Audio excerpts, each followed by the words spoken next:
From the people who help you know your competition, InteliChek presents the Multi-Point Inspection Podcast. The Multi-Point Inspection Podcast brings you news and stories from the automotive world told in an informative and entertaining way. Unfortunately, news stories like these are becoming all too common. Hazmat 17, confirmed residential structure fire. 2 vehicles on fire in the garage. One is an EV. We're starting hazmat. Primary is complete on the third floor. No extension, light smoke. Look at what's left behind. Almost nothing left of the car itself. The seats burned to ash. It was in the garage when it caught fire yesterday morning. It was about 8:30. And Bruno Lucarelli says that the United States is behind other countries when it comes to EV fire education and safety. You know, they came to us and said, why should we pass these laws? And we sent them a whole bunch of links to the Malaysia law, everything we could about what other countries are doing. And, you know, fire burns the same way it does in Milton, Georgia as it does in Malaysia. And I have reached out to the people in the Biden administration who I'm linked in with, who I dialogue with. The answers are classic government gobbledygook. In this don't miss episode of the Multi-Point Inspection Podcast, Bruno Lucarelli shares crucial information concerning EV fires that dealerships and consumers alike need to know. My name is Bruno Lucarelli. I'm the managing partner of EV Safety, Inc.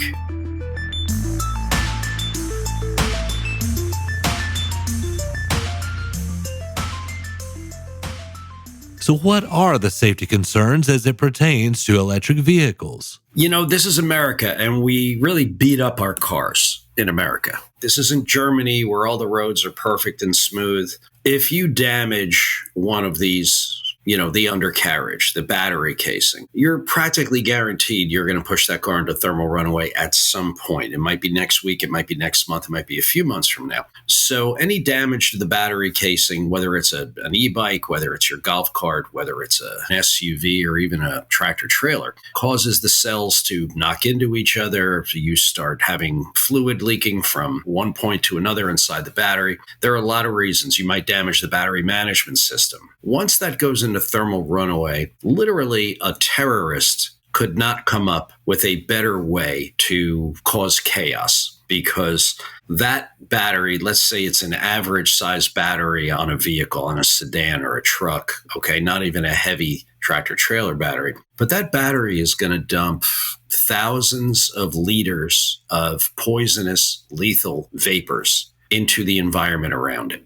So if that happens in your garage, for instance, you open the door and you get a face full of these vapors, it could literally kill you. It will certainly disable you. And I don't mean disable you for an hour. I mean for life. It's kind of like mustard gas in World War I, right? It's kind of like the weapons that have been outlawed around the world, you know, chemical weapons. Well, these batteries are just big chemical weapons. If care is not taken in how they're stored and how they're shipped and how they're driven. I mean, I personally would not charge one in my garage. I just don't think the technology is there yet for me to feel 100% safe with charging it in my garage. In South Carolina, there was a Jaguar dealership, had one of the cars go into thermal runaway in the showroom. And somebody jumped in it and pulled it out of the showroom real quick, and it blew up outside on the lot instead of inside the showroom. No one was hurt after an electric vehicle caught fire inside a luxury dealership in Kanawha County.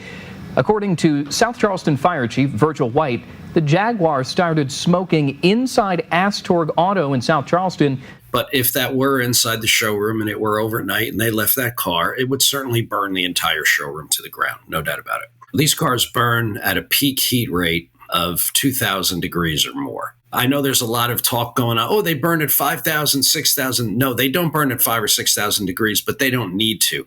2,000 degrees is plenty to pretty much destroy, melt, or combust everything within 20 feet. So you can imagine in a showroom, between the poisonous vapors and the heat, if one of these cars went off in the middle of a busy day, you would have injured customers, you'd have injured employees, you would have massive damage, injuries from fire, injuries from vapor. So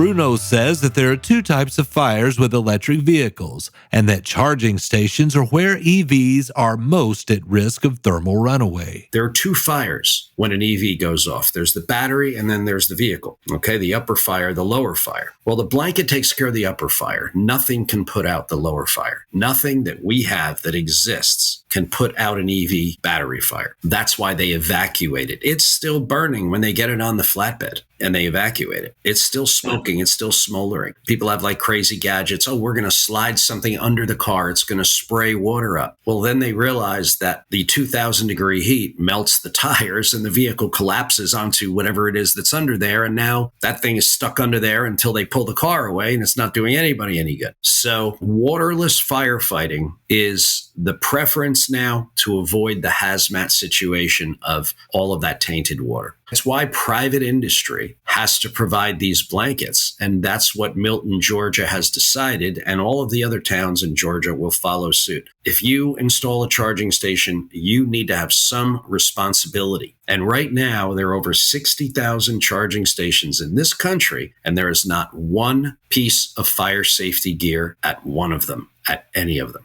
What's gotten out of hand is not the creation or the production of the cars. What's gotten out of hand is the fact that the federal government, the state governments have ignored the danger of the charging stations, because when the car is charging, it is most likely to have a transient event, a voltage surge. And if there's any kind of defect or damage to that battery, it's going to express itself during charging. So charging stations are where most of these fires have been occurring, okay, at least anecdotally, what we see in other countries. And yet in this country, not one requirement for any kind of fire safety equipment whatsoever.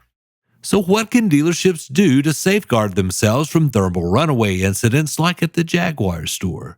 We have a product that we're rolling out where overnight, at the very least, we recommend you should pull the car out of the showroom at night if it's an EV and pull it back in the morning. But I know no one's going to do that. Why? Well, they don't want to clean it every day. They don't want to get the dust off it every morning. They don't want to go through that. So we do have a covering system for cars while they're in the showroom. At the very least, at night, you have your maintenance people use this cover system. And that way, if the car does go on a thermal runaway in the showroom, it is going to really limit the damage. It's going to burn your floor. It is going to fill your showroom with smoke, things like that, but it won't burn the building to the ground. Part of what we do is we equip hotels, parking garages, dealerships with a box that has two of these fire blankets. They're 6 by 8 meter. They're rated to 2,550 degrees. It's funny. I was talking to some mechanics the other day of a high-end store. We go to the same microbrewery. And I said, hey, do you guys have an EV fire blanket there? They say, yeah. I said, well, where is it? Nobody could give me an answer.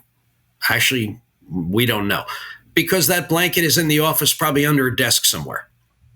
Okay, so you need to have a rapid response system so that when first responders arrive who don't have this equipment, they have access to that equipment. They can get into your shop, onto your lot, and cover that car, stop the plume, stop the poisonous vapors from permeating into the air, into adjacent properties, and also avoid using water to put the fire out, because it's an electrical fire. If you put water on it, it makes it worse, and it creates another toxic effluent that comes out the bottom of the car and turns your entire lot, parking garage, hotel, wherever it is, into a hazmat area that is now unusable until it gets remediated, which costs a fortune. It's unfortunate, but we're addressing the automotive business here. People in the automotive business just don't want to do something until it's almost too late or until everybody else is doing it. And the fact is, the cost of one EV fire in your dealership could mean your whole campus burns to the ground, or it could be millions in damage, as opposed to spending, $20,000 and hardening your infrastructure and hoping to avoid that happening. That's kind of where we're at right now when talking to dealers. We're talking to people like AutoNation and, other large groups. And they're kind of struggling because it is such a crazy concept that something as small as a medium-sized sedan could end up doing immeasurable damage to the entire facility.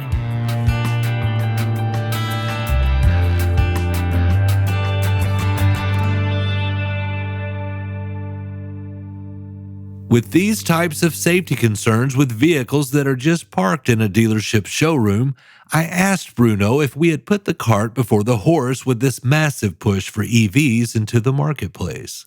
The problem is we put the cart before the horse with lithium-ion battery technology, okay, before they started putting it in cars. As one Professor Paul Christensen, who's probably the smartest guy in the world on lithium-ion, as he said, we're too far down the road to do anything about it now.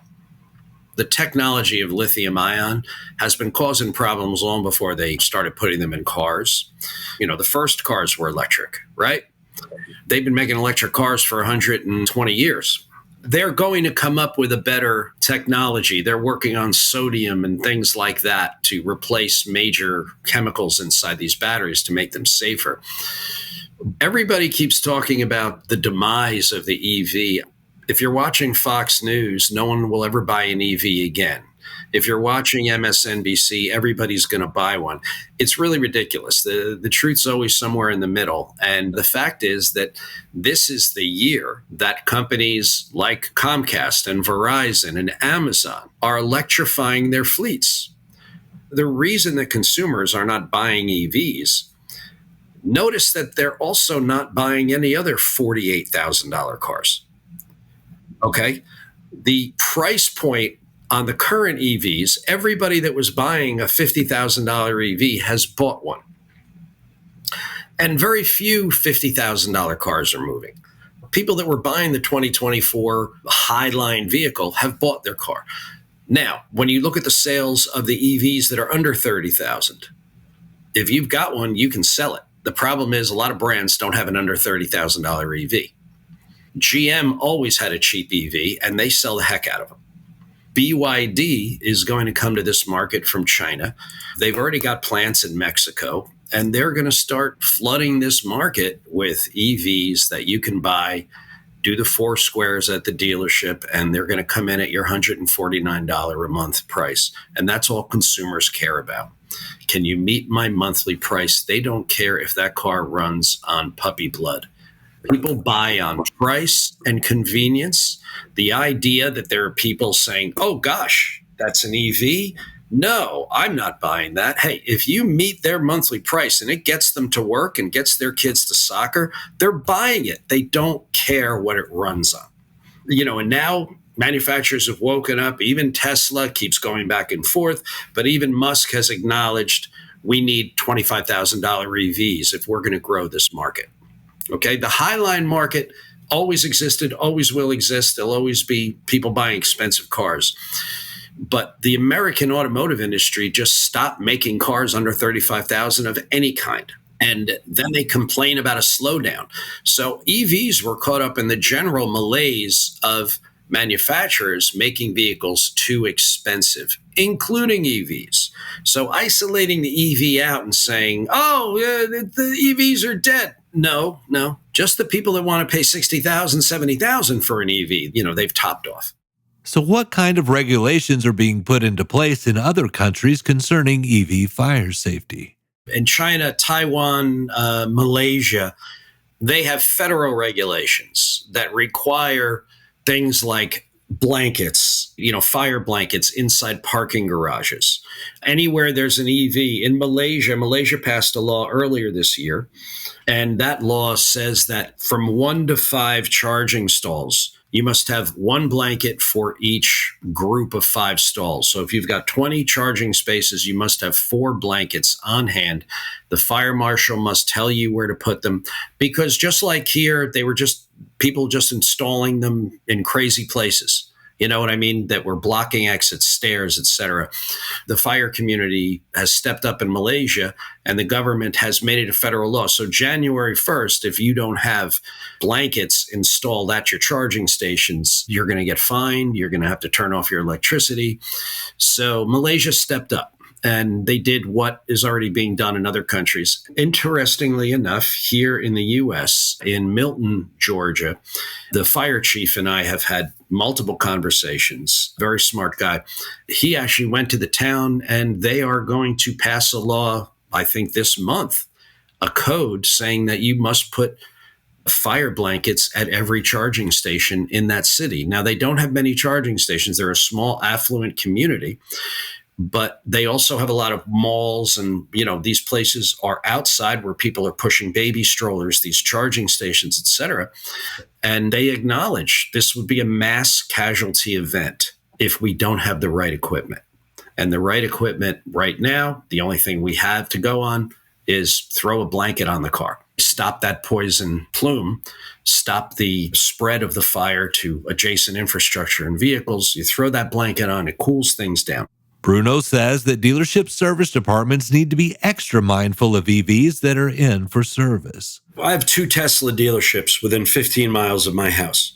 Both have had a fire in the last 18 months. In both cases, they were vehicles in for service. Why is an EV in for service, right? These are supposed to be service-free vehicles. Part of the big concern in the automotive industry, the front end of the house is making a lot of money, but now all we're doing is putting wipers and tires on it, right? Even the brakes self-regenerate. If an EV is in for service, it means it's got some kind of warning light or it just stopped working. That vehicle is especially dangerous, because until you find out what's wrong with it, whatever's wrong with it could lead to thermal runaway much more than a new car. If there's something wrong with an EV, if it's in for service, don't put it inside anywhere and park it away from other vehicles, or use our barrier when you park it to mitigate any conflagration that might happen. If you don't have enough room to separate those cars, then you need a barrier, and we sell the only one in the world. Not to plug my own product, but if someone else has an answer, I'm willing to hear it. We also sell fire curtains for service bays, but even with the fire curtain surrounding your service bay, I would not leave that car in the shop.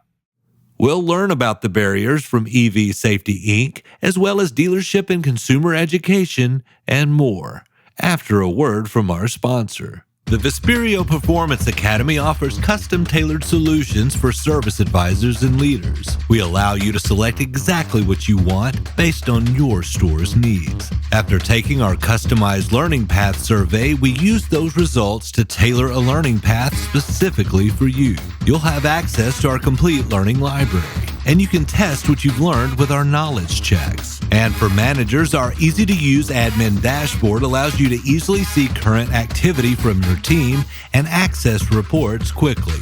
Vesperio's Performance Academy promotes advisor and manager engagement and communication by including the manager after every concept an advisor completes. Vesperio also allows users the ability to add custom dealership assets and processes that all live in one location. To get a look inside the Performance Academy or to get your team started today, go to Vesperio.com. That's Visperio.com.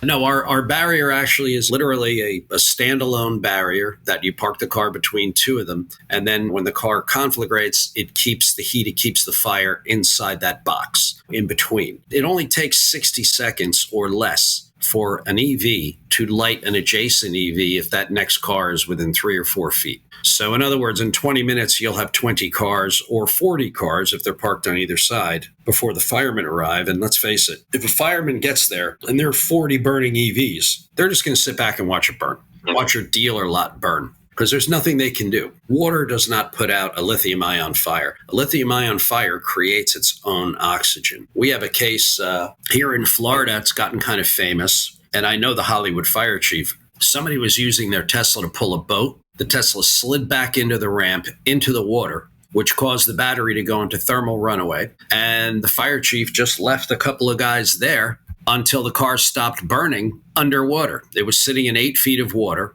and it burned for another 4 hours underwater, okay, until they could go near it, because they can't pull it out at that point. I mean, there's too much going on. I mean, the water surrounding that car was probably 600 degrees. There's nothing you can do. So, they waited for it to stop burning, and then they hooked up a chain and they towed it out and they brought it to a salvage yard. By the way, while that was burning in the intracoastal, it released an untold amount of carcinogens and heavy metals and terrible things into the environment. It's another reason why you don't want to put water or put them in water, because, and I know there are these crazy companies, they lift up the car, they throw it in a big trailer full of water. Now you just created thousands of gallons of tainted water. What are you going to do with that?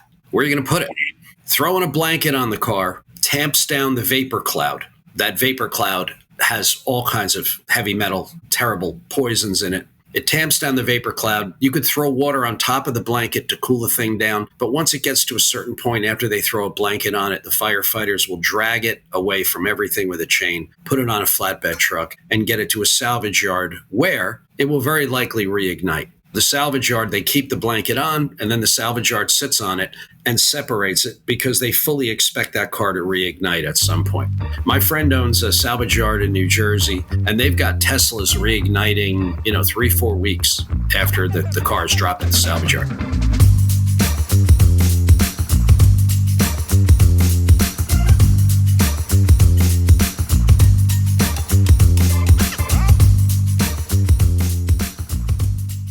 I asked Bruno if dealerships are getting any guidance from the OEs concerning EV safety. No.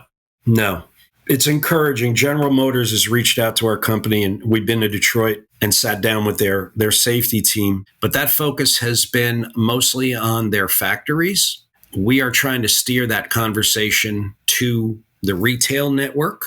But, in defense of the OEs, if it's a defense, they've already asked the dealers to do so much that, now, of course, they're pulling back a little bit. Maybe you don't have to do all that much. The only guidance from OEs is, hey, don't put these batteries inside the building. Don't store them in the building if you can help it, which the fixed ops director already knows that. But no, they haven't given them any guidance. We hope that we can help in that. As I say, it's pretty inexpensive to outfit your dealership with our equipment. Less than $20,000 if you're a medium-sized dealer to at least harden your infrastructure enough to maybe save the whole place from burning to the ground.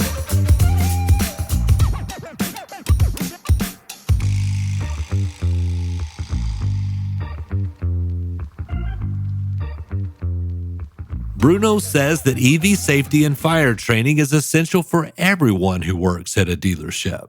Unfortunately, as so many people have said to us, gee whiz, you guys are going to really kill it once some hotel burns to the ground and, 100 people die, or once some dealership blows up and the customers are all poisoned in the showroom.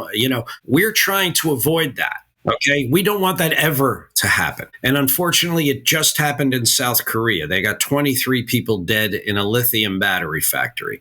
Why? Well, now we've seen the videos, and they're dead because the employees had no training. And we have a training program. We have a training certification, and we're not KPA. This is different. We're not training techs. Every employee on the lot needs to be aware of what to do when one of these cars starts emitting vapor. One employee that doesn't know what to do, and this is what you see on the video in Korea. In Korea, one battery pack this big went into thermal runaway. The employee just ran away from it, and then another employee grabbed a fire extinguisher, which caused the fire to exponentially multiply. And as he sprays that battery pack, it explodes. The smoke covers, the vapor covers the camera, and that's it. You don't see any more. And very likely the two people in that video are probably dead. The lot tech, the service advisors, the salesmen, the managers all need to know what to do when one of these cars goes into thermal runaway, because one person not knowing what to do puts everybody else in danger, the customers and the employees. They're online courses. They're inexpensive. They're taught by one of our co-founders is the #1 EV fire trainer in the world on the internet. He has almost 4 million views. His videos are used in 40 different countries to train people on EV fire safety. Put the scenario in your head. There's a bunch of guys sitting around a showroom, and all of a sudden they smell something weird, and a little bit of smoke starts coming out. You know what these guys are going to do. They're all going to keep playing games on their phone. Yeah, somebody call the fixed op. Yeah, the car's smoking a little. What they need to do at that moment is immediately evacuate the area.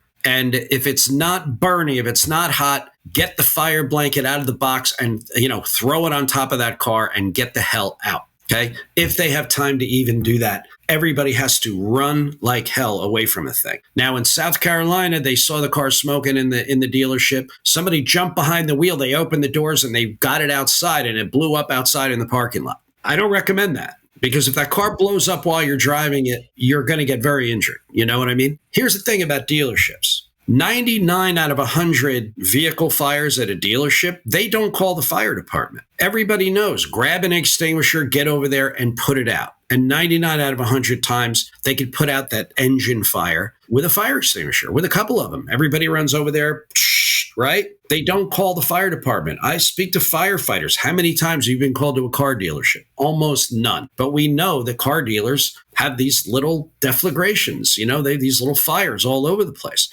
That's, I think, the problem, is that dealers think of a vehicle fire as, that's why I have fire extinguishers. We have, once a month, one of the, what's the big deal? If one of these EVs goes off, it's a very big deal. And yeah, you're going to have property damage, but even more so, you're going to have injury. You're going to have people that are hurt or maybe killed, And by the way, if there's a customer in that showroom and they're not immediately evacuated and they breathe any of that vapor, they're going to have a massive lawsuit. You will be ruined. Because it won't just be one customer. It'll be everybody in that showroom, your employees, everybody that breathes that stuff. They're going to be permanently disabled. It's a COPD that is the worst of the worst. If they get exposed to hydrogen fluoride or hydrofluoric acid, if they try to use water, it stops your body from processing calcium. It's a terrible way to die. Lack of knowledge of the safety issues is not a shield to a jury. So we talk about liability. And we're just shocked that these dealers, they've got a $40 million dealership, that they don't understand that they will lose everything if they don't take the proper steps to avoid that. So if dealerships are not equipped with the knowledge and infrastructure to combat thermal runaway, what about the average consumer of electric vehicles? No, not at all.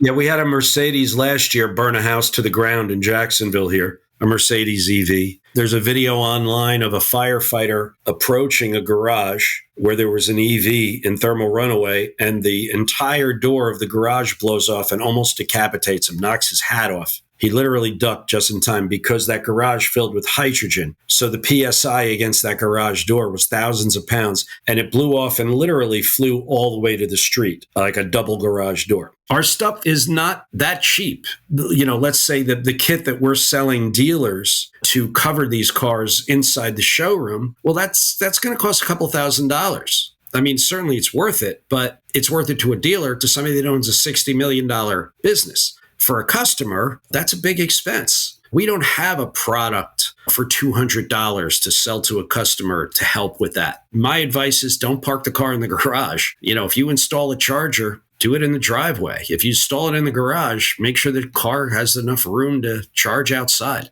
Colorado, places like that, you've got to put a sticker on your mailbox to indicate you have an EV. In Milton, Georgia, the town I mentioned previously that's passing all these great laws, they're actually coming up with stickers that go on the garage. It's like a big sticker you put on the jamb of the garage door. And they're encouraging everybody that owns an EV. And they've got a high EV penetration because they're an affluent community. And as you know, in Georgia, it's also a big EV battery, EV production state.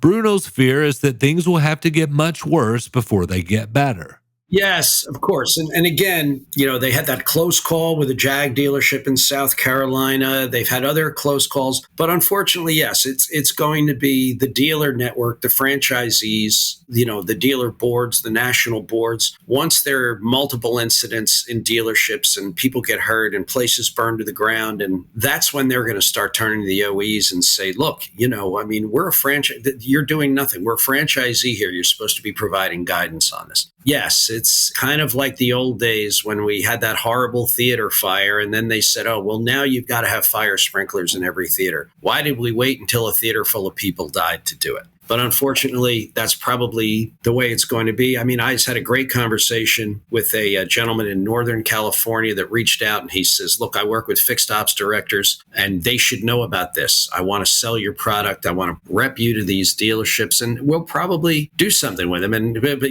his reasoning was, look, I'm friends with all the fixed ops directors. I don't want to see them get hurt. I don't want to see these dealerships burn to the ground, because in the end, who's going to get blamed? It's going to be the fixed ops director. Those GMs that keep saying, oh, this is too expensive. No, we don't want it. When there's an incident, whoa, well, that happened in the back end of the store, right? Anything that has to do with the battery or a car blowing up, it's always going to land on the fixed ops director. But the GM has to pony up the money to make it right. We get calls from AutoNation, companies like that. They have safety directors. They're well organized. They are looking into this. They are looking for solutions. But that is less than 10% of the dealerships in this country are owned by these big companies. We're mostly a mom and pop business, 2 stores, 5 stores, 12 stores, not 150. These 5-store, 10-store groups, they don't have a safety director. There's no one to talk to about it. It's slow going. And we hope that we're going to be at the NADA convention. We're fighting to get a booth there. It's been sold out for years. We're going to be at NADA. We just hope we have a booth.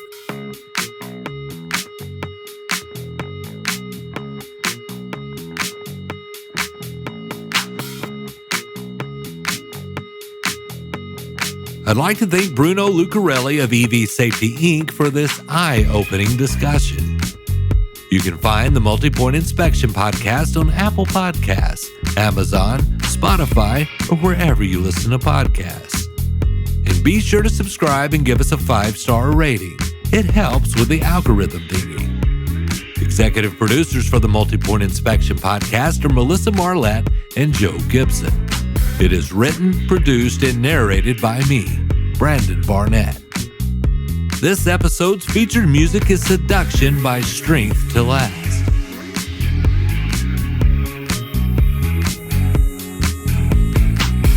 And check out the full uncut interview on InteliChek's YouTube channel, where we go even deeper into EVs and thermal runaway. InteliChek. Know your competition.